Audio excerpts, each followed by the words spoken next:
Halo semuanya, perkenalkan kami dari kelompok 7 dan hari ini kami akan menampilkan hasil laporan penelitian kami mengenai UMKM atau mika yang bernama Bismillah Laundry. Dari kelompok kami yang beranggotakan yang pertama, yang itu Charles dengan NPM 2242124, yang kedua Tan Hardy itu saya sendiri dengan NPM 2242121, yang ketiga ada Melvina dengan NPM 2242143, yang keempat ada Feni dengan NPM 2242028, dan yang kelima ada Jovianto dengan NPM 2242057. Baik, tanpa memperpanjang waktu, saya akan masuk ke dalam materinya. Baik, untuk materi pertama itu ada profil dan bidang UMKM. Profil UMKM. Usaha ini merupakan usaha laundry yang terletak pada perumahan Simpang Tiban Pajak.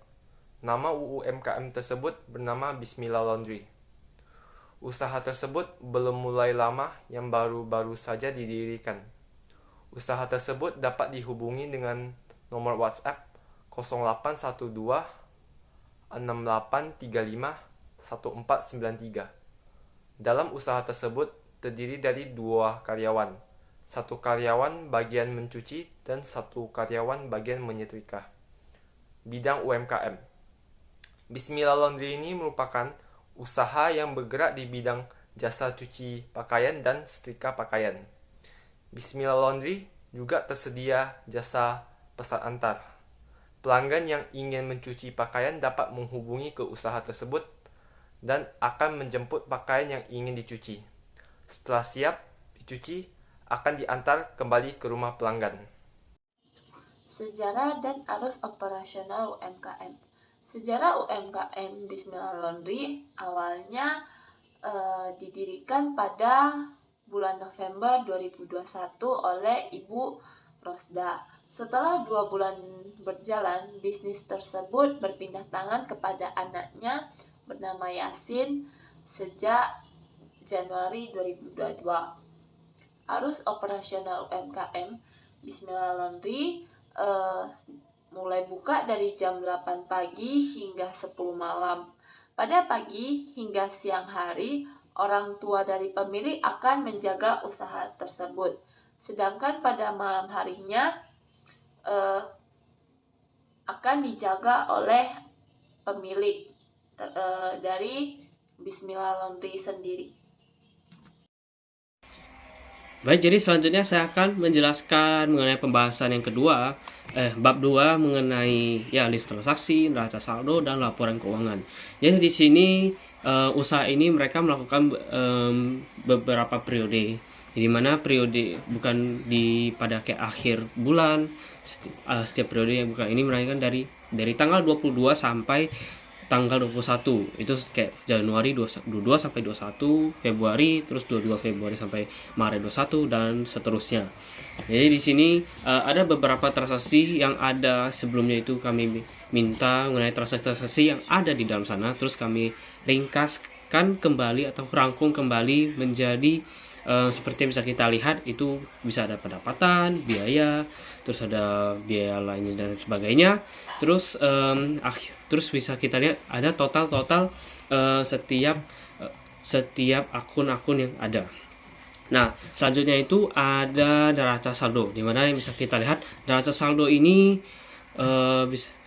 bisa kita lihat itu tanggal 21 Januari, di mana itu bukan awal periode, bisa kita di mana itu merupakan ada beberapa akun aja, dan setelah itu baru setiap transaksi ataupun yang kita ringkas dimasukkan ke dalam neraca saldo itu, yang pada akhirnya itu di 21 Desember, terus di mana muncullah banyak angka akun-akun yang ada. Nah, selanjutnya itu baru kita melakukan penyesuaian, yang dimana mereka karena memiliki suatu kendaraan, kita bisa susutkan dan juga perlengkapan yang mereka gunakan kayak tersisa segini, maka kita harus sesuaikan. Nah, setelah kita melakukan semua ini, baru kita bisa melanjutkan ke laporan keuangannya, di mana laporan laba rugi ini, di mana dari pendapatannya ini kita totalkan, dari setiap yang tadi kita buat transaksi kita totalkan, dan muncullah di mana mereka mengalami dari periode Januari sampai Desember mereka mengalami kerugian sebesar 49.000. Nah, selanjutnya mengenai perhitungan dari pajak. Nah, pajaknya ini akan dijelaskan oleh Feni. Dipersilakan untuk Feni untuk melanjutkan. Baik, di sini saya akan membahas tentang PPh Badan. PPh Badan merupakan pajak yang dikenakan atas penghasilan badan usaha. Penghasilan badan usaha ini terdiri atas laba usaha, bunga, dividen, royalti, isi valuta kurs asing, dan masih banyak lagi. Kemudian ada pula jenis-jenis penghasilan badan usaha seperti PPh 21, PPh 22, PPh 23, PPh 25, PPh 26, PPh 29, PPh 15, dan PPh 4 ayat 2. Untuk perhitungan PPh badan, kita perlu tahu dulu PKP. PKP itu merupakan penghasilan kena pajak. Nah, di mana penghasilan kena pajak ini kita dapatkan hasilnya melalui penghasilan neto fiskal dikurangi dengan kompensasi kerugian fiskal. Untuk PPh terutang, di sini kita menggunakan pasal 31E. Nah, kebetulan mitra yang kita perhitungkan pajaknya, penghasilan brutonya itu kurang dari 4,8 miliar. Sehingga UMKM ini mendapatkan fasilitas pengurangan pajak sebesar 50%. Kemudian dikalikan dengan 22%, sehingga menjadi PKP dikali 50% dikali dengan tarif umum 22%. Atau bisa kita singkat menjadi PKP dikali 11%. Yang terakhir adalah tahapan perhitungan pajak penghasilan. Nah, yang pertama kita perlu tahu dulu pendapatan dari badan usaha atau penghasilan dari badan usaha tersebut. Kemudian kita kurangi dengan total biaya. Kemudian kita lakukan koreksi. Nah, koreksi ini kita membuang biaya-biaya yang tidak diperlukan sesuai dengan peraturan perpajakan. Nah, koreksi ini dibagi atas dua, yaitu koreksi fiskal positif dan koreksi fiskal negatif. Koreksi fiskal positif ini mengurangi beban dan menambah laba. Kemudian ada pula koreksi fiskal negatif yang mengurangi laba dan menambah beban. Kebetulan pada mitra yang kita perhitungkan pajaknya, kita melakukan koreksi positif pada biaya sumbangan dan biaya keperluan pribadi.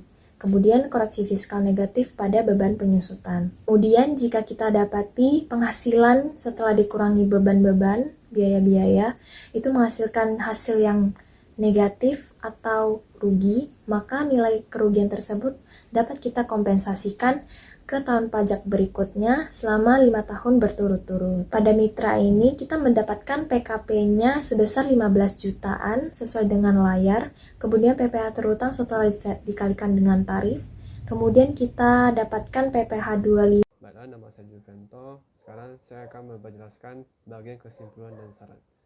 Jadi kesimpulan yaitu dari data kami dari atas yang dapat kami simpulkan bahwa UMKM yang kami gunakan sebagai bahan dasar proyek kami merupakan usaha yang bergerak di bidang jasa cuci baju dan setrika. UMKM ini bernama Bismillah Laundry yang lokasinya berada di kios Simpang Timbang Pajak, dan usaha ini didirikan pada bulan November 2021 oleh Ibu Rosda dan sekarang sudah berpindah tangan kepada Yasin pada Januari 2022, yang menandakan usaha ini masih baru didirikan. Dan juga dalam list transaksi yang kami lampirkan, dapat juga kami simpulkan bahwa UMKM ini tidak memiliki HPP dan barang persediaan, melainkan biaya-biaya dalam operasional jasanya dan juga alat-alat yang digunakan dalam jasa mereka. Dan dalam perhitungan SPT juga dapat kami simpulkan bahwa terdapat koreksi pada 3 biaya. Selanjutnya ada saran. Dari data di atas kami dapat memberikan sebuah saran kepada UMKM di mana sebaiknya pencatatan keperluan pribadi dikurangi, yang dimana jika mengalami peningkatan yang banyak di keperluan pribadi bisa mengakibatkan keuntungan dari perusahaan tersebut menjadi sangat kecil. Baik, itu saja kesimpulan dan saran yang dapat kami sampaikan. Terima kasih. Sekian dari presentasi kami atas hasil laporan penelitian kami terhadap UMKM atau mitra bernama Bismillah Laundry. Apabila ada kesalahan, kami minta maaf sebesar-besarnya. Sekian dan terima kasih. Bye-bye.